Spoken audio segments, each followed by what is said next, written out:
Everybody wants to accelerate deals through their pipeline. The challenge is everybody don't know what to do to accelerate deals through their pipeline. You can easily push on gas and just throw out way more activities.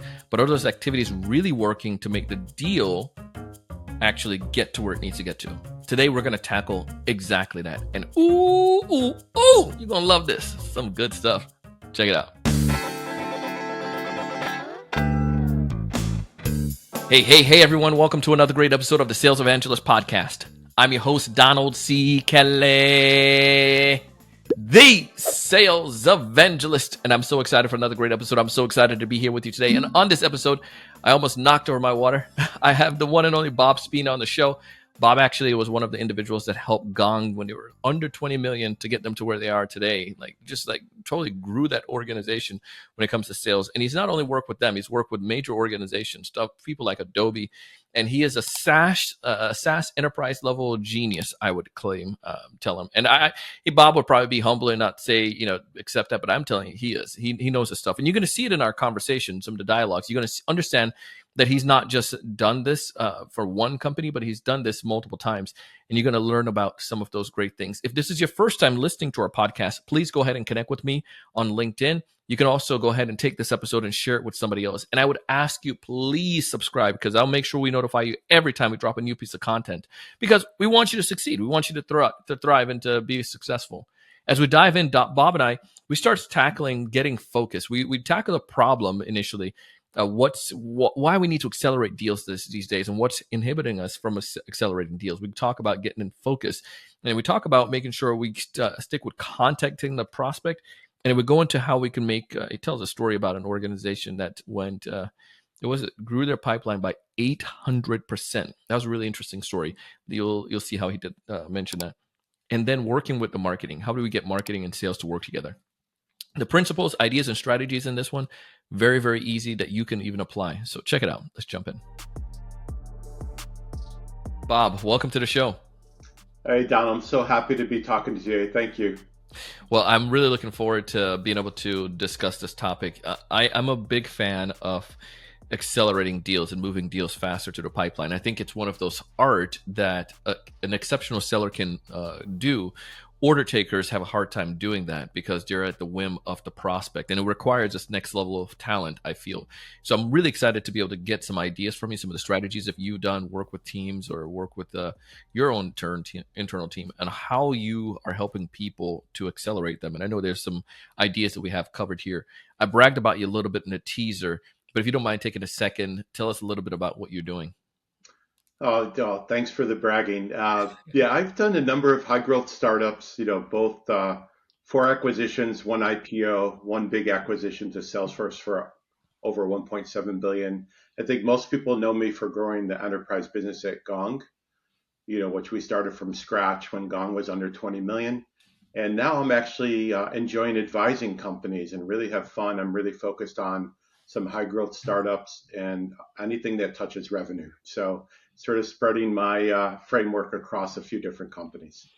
Well, it's exceptional. It's amazing. And I think this is what separates you from so many other people. People can have theories, but you've not only lived it from your level as an individual, but as a leader, as an executive, and now advising. So I told him the bragging that I did was totally legit. So but Bob, let's start talking about this. Accelerating deals. What's the issue you're seeing right now when it comes to deal acceleration?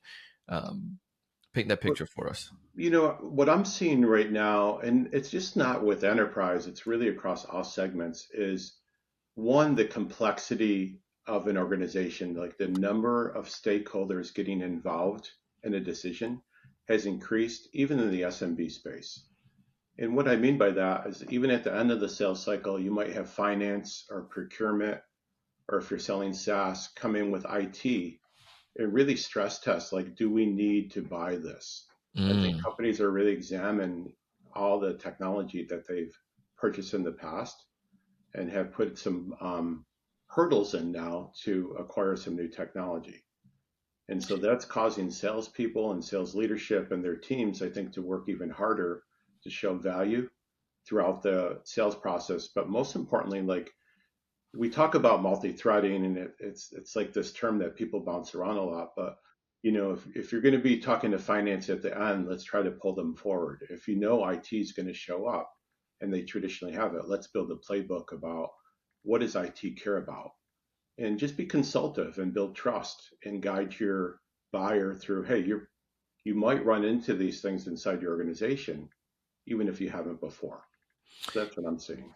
Interesting. And I think this validates a couple pieces. I think it was LinkedIn had their annual report, or Salesforce, but one of the things mentioned, I believe it was Salesforce, the state of sales, but one of the things mentioned was how companies are holding on to the solutions that they currently have in place Hmm. and are less likely to, and trying to maximize the yield from it. So I invest in Gong, let's say that, for instance.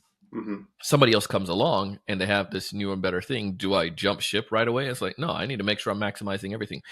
5, 6, 7 years ago, everybody was printing dollars, right? So it Right. was like we can do all that stuff, but now it's like we have what we have internally. And there's another organization that I was talking to. They went in house and they cleaned up shop and they were saving money. And what I mean was they had solutions, Bob, solutions that nobody was using or ever used. It's like they Right. got it and they went through this pony dog and pony show, and now it's sitting there idle and nobody's using it. It's like, why are we paying money for this? And it was thousands of dollars, but it went through to org. And so this idea of like dollars are important, let's be mindful of what we have. That's one that I'm seeing. And like you're saying, now we're going to scrutinize, bring more people into the process. Do we really need this? And I think that part, that evaluation, even with SMBs, it's fascinating how that came about now. But if I'm trying to accelerate these deals forward, there's got to be a way. What can I do? And one of the things you mentioned to me before was that we need to get focused. Talk to me about getting focused. What do you mean by that? And how does that help us to accelerate deals through the pipe? Yeah, I think there's a number of areas where you can really enable your team to be more focused. Like, let me start at a higher level. Okay. I think a lot of sales teams right now and our enablement teams are spending time on training on tools all the time. This is how to use this tool, right? This is how to use AI in your sales process, top of mind for everybody. Can we stop those, please? I mean, I I'm just kidding. mean, look, it is Just so important many to of them. right keep up and be more productive. But I think where I've spent time and we've really helped our teams accelerate and be successful is like, let's learn a little bit more about the industry that we're selling into. What are the trends in the industry? If you're selling in the finance or life sciences, what's going on in those industries? Is more regulation, deregulation, more competition? Are they going global? Are they acquiring? And then what are the people that you're selling to really care about? And get your team some good business acumen around, hey, if I'm talking to a CRO, this is what's top of mind for a CRO right now. It's probably like pipeline, deal acceleration, making the team he has more productive. And I think this is where you can train your team to be much more thoughtful and consultative with the people that they're talking to, and it'll give you a lot more credibility. Mm, I think the second thing you got to do is understand the change management that's going to take to make your solution work for your end user. And what I mean by change management, like you mentioned Gong, right? And sure. I love Gong. I don't know if you use Gong, but one of the great things about Gong is like there's really nothing a sales rep needs to do to use Gong. It attaches to their calls automatically. It does all of the AI analysis and it gives you the insights. But the frontline managers need to be trained on how to use Gong. You got all this new data coming at you. How do you analyze what's going on with your team? How do you make that actionable in the coaching? That's just Yeah. one example. So then what leads you to be a better salesperson is I think you understand all of that, and then you develop a playbook for like, all right, Donald, I see you're VP of IT. You're probably really concerned about the number of tools in your tech stack and maybe worried that some of them aren't even being used. Let's talk to you about the value of our solution, how we're going to make sure it's not only utilized, but you're getting the insights and data out of it that's going to solve why you're originally talking to us. I really like that. That's one of the statements I've been really pushing a lot the past year, 2 years is relevance. Like I just feel we have gotten away for so long where away from relevance. And we had some nifty stuff that made it that help us to grab people's attention, maybe like Right. videos for a while there, or taking advantage of some social aspects, some automation, the frequency. We can increase the volume, but I think for the most part, the buyer's gotten to this point where it's like, yeah, we know the tricks, we know the playbook that you're throwing at us. Right. But when you can come with relevance like that, it makes it a difference. It makes such a big difference. And the focus, then the discipline it takes for a leader to encourage their reps to do so, it's important. I mean, I even wrote down here, learn about the industry. I can promise you that I can point out reps that would probably tell me that's not my job. Like, I'm here to make calls and to set appointments. Or some folks will say that's not their job to go and do all that, to find out more about other industries. But if we're really going to help them solve a problem, bring relevant information to the table, yes, we can use AI to get that, but we got to know it, because otherwise we sound like everybody else, just throwing out I, dumb emails. I agree. Yeah, I agree. And then, I was listening to your top five predictions for 2025 Oh crap! about What do you AI. think? And the thing about it is like authenticity and personal experiences are top of mind now, right? And Yeah, then that kind of offsets AI. But the smart leaders are using, you've heard the term last mile. Like if you're a yeah. telecom company, you're running cable with last mile. You don't want AI to be the last mile talking to your customer, right? Oh, You want it to be the first mile, right? You want it to be the foundation of, all right, we're going to go faster. We're going to I'm going to go into Chat GPT today and tell me everything about life sciences, right? come on! Right. And you Yes, build those prompts and you go faster, but you don't use it at the end. You use yourself. So help your team be more authentic and really learn about the people they're talking to. It's going to shine through because I can tell you the competition is not that good. They might, they're using AI at the end. and I think that's lazy selling, right? Yeah, it is. It is. Um, I like that competition's not that good. Well, let's keep going on this path, because the next thing we talked about was sticking with, um, stick with contacting your customer, and I want you to go a little bit deeper on helping me understand a little bit more. How does this help me to accelerate the deals? Yeah, and this ties a little bit into working with your marketing team as well. Got it. Again, I think when you study the industry and you study the people that are in that industry, you want to make sure that you're meeting them where they're going. Let me give you some examples. Like if you have an industry that listens to podcasts a Yeah. lot and they're consuming podcasts and you see that they're posting on LinkedIn about a podcast, you probably want to work with your marketing team about developing some sort of thought leadership podcast that Yeah. you can leverage to get your message out there. If they're starting to go to events, and again, another one of your great predictions that I totally agree with is there's a huge appetite for live events. You Mm, probably want to go to some industry based events where you can meet people face to face and make some real connections with them. All right.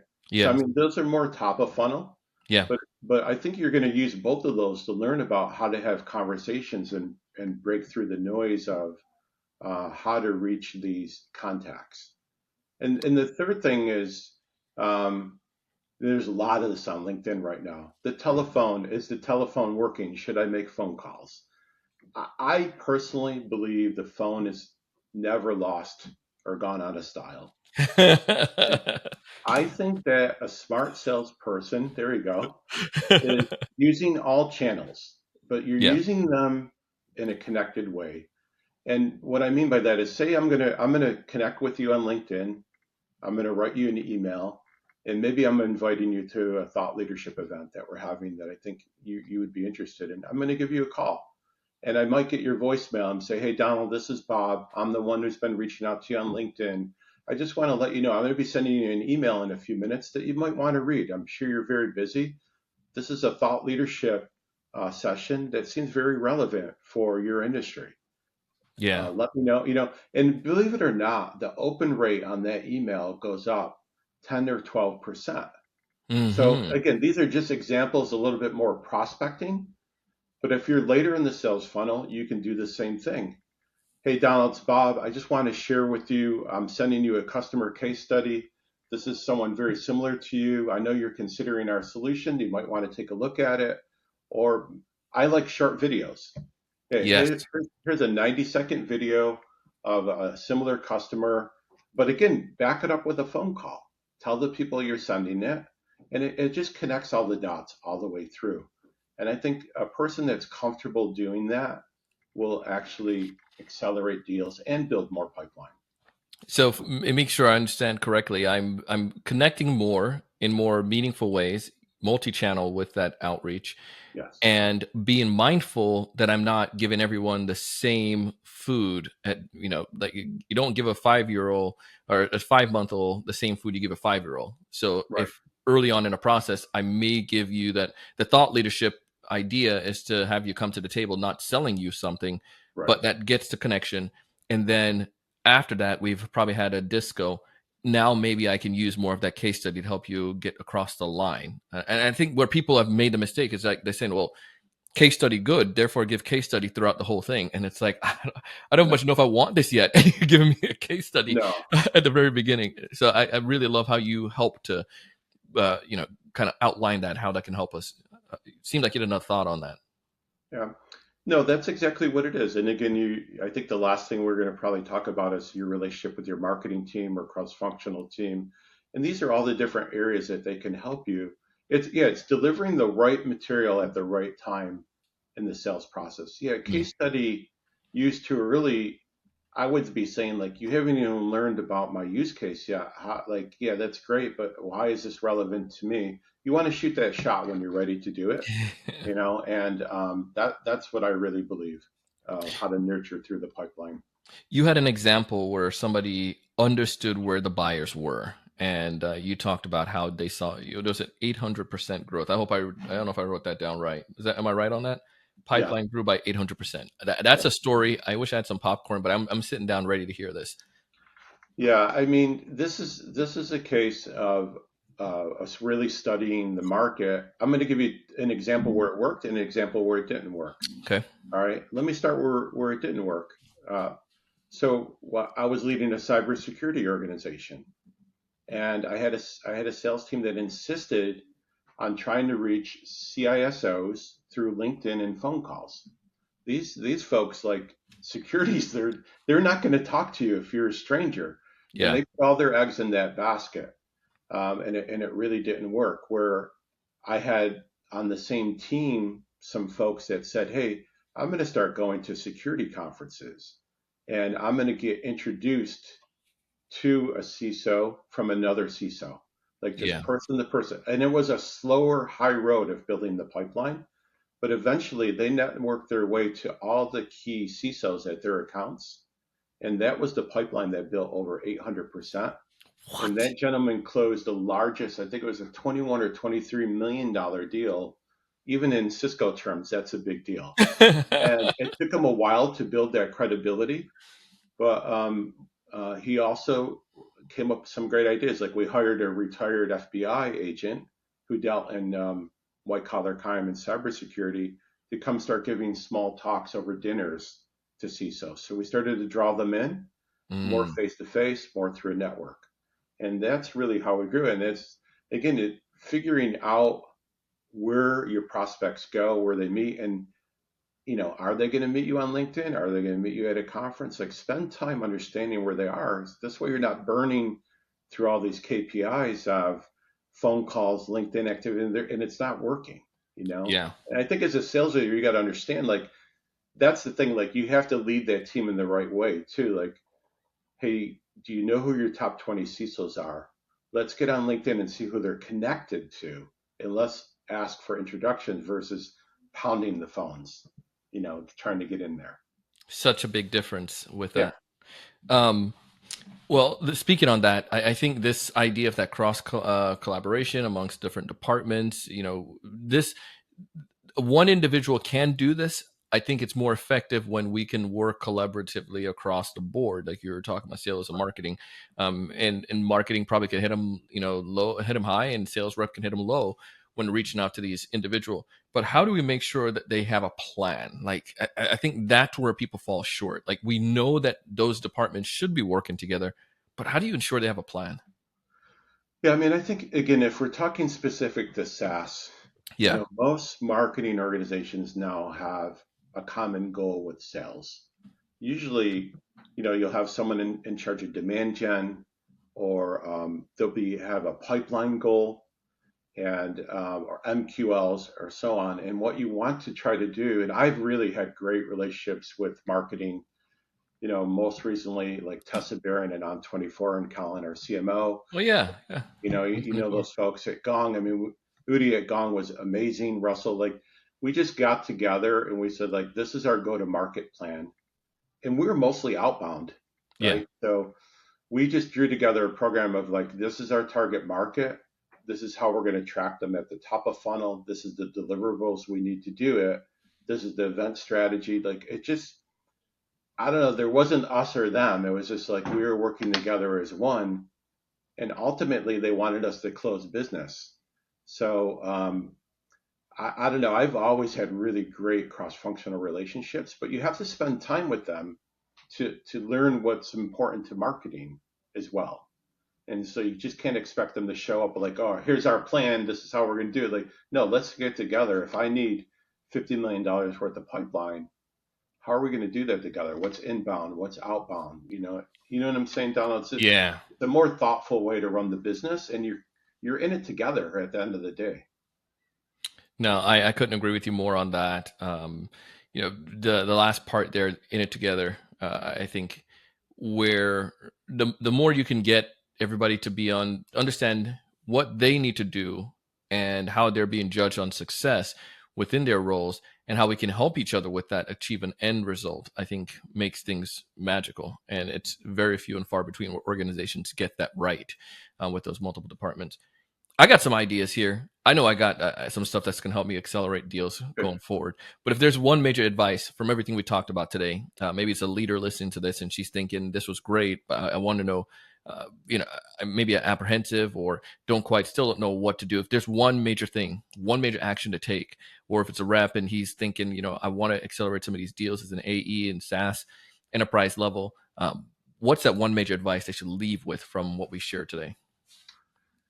Well, I'll tell you what, I'll give you two. If you're a leader, I'll take it. If you're a leader, measure your team on outcomes. Like really, a lot of people are focused on X amount of calls, X amount of emails.